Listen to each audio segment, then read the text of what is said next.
This is that Matchless DC-30, and I've got a 5-watt, 120 ohm resistor right here for now. It's going to get the proper 10/13 watt Dale, though that's purely for cosmetics because the old one was a larger resistor. This is a series thing, so with that 5-watt in series with the stock 13, there's 18 watts of capability there in low-powered mode. So, yeah. The 5-watt would be more than sufficient, but I am getting the 10-watt just for the looks. And since doing that, the amp went from running blisteringly hot where I could not stand to touch it after it had been on about an hour or so, to now it's warm. I mean, it's quite warm, but I can keep my hand there now. And that's a huge decrease in heat generated by the output tubes. I'll test it again in an hour to see if it gets hotter than this. It takes a while. I feel down there where the tubes are, and it's unpleasant down there. It's still not a good application for a plastic panel.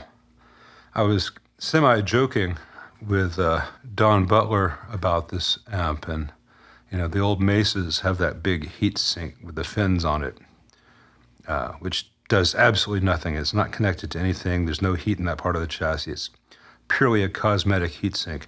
This amp would actually benefit from one, right centered over the output tubes back here where the impedance and loudspeaker and effects loop connections are. If ever an amp needed to have a fan on the inside, it would be this one, which is not something I usually say about guitar amps. But anyway, it's still biased quite nicely. It's idling about 13.5 watts, whether in high power mode or low power mode. Now there's a high power mode and low power mode. High power uses all 4 EL84s, and the tubes are biased at 13.5 watts each. Low power mode turns off the outer 2 EL84s, only runs the inner pair. I would actually reverse that if I were building this, just to have more of a gap between them so there's less heat generated in one specific area. Now that I've made the change to the resistor, it's the same 13.5 watts per tube. I think that it would be nice to have it so that when you go to low power mode, as well as switching the cathodes, there'd be some change to the primary connections, or not the primary connections, the secondary connections on the impedance. It'd be good to do a deliberate impedance mismatch so the reflection on the tubes, the load on the tubes stays much the same, going from 4 tubes to 2 tubes, but it doesn't do that. I do think that the high power mode sounds better. I'll let you hear both. I've got a real mic on the amp for now, and this is the stock greenbacks. And I'll show you a thing about picks too, just while I've got your attention. This could be fun stuff. So I'm going to start off with what is, a very modern medium pick. It's a Dunlop Green Tortex 0.88 millimeter. This is the flow one, but the regular one's the same. Just the shape's a little bit different. And it's got a certain high-end frequency character.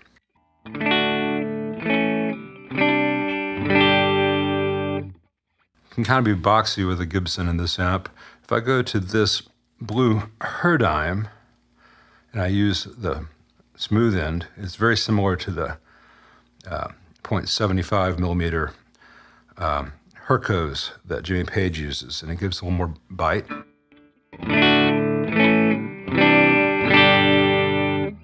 And I can use the other end with the serration, which is more of a Brian May, Billy Gibbons, and Edge kind of sound.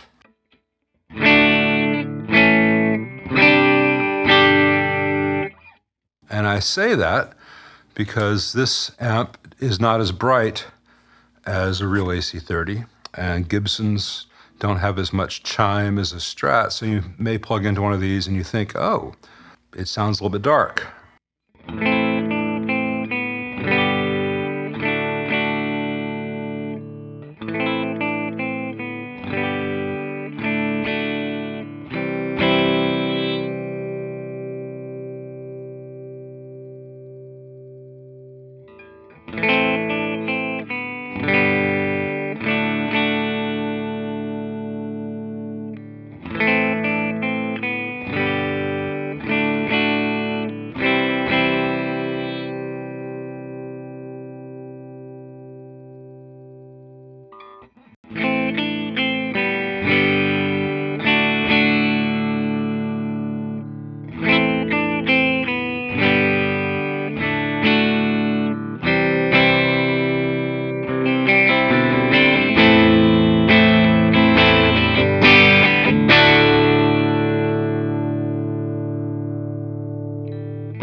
And I point that out not because I think you're all beginners who don't know how guitar picks work, though some of you may have just had some light bulb moments, but when you hear someone play an amp, you don't know what their guitar pickups are like, how it's set up, you don't know what their tastes are like, and people forget that the pick, this little, dollar or much less piece of plastic usually, has a huge impact in tone. So I can do all kinds of mods to your amp and get it sounding great for me or for players that I know.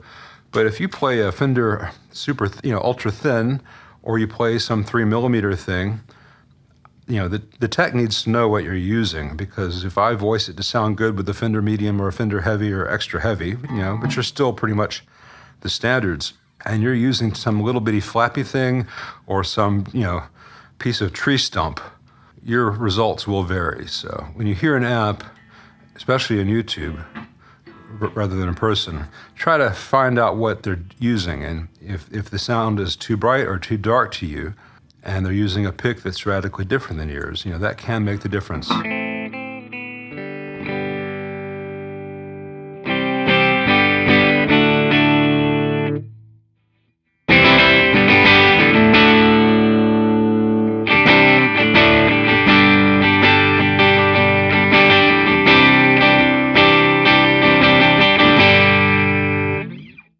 The amp is sounding quite nice though now. All the hum and buzz are gone.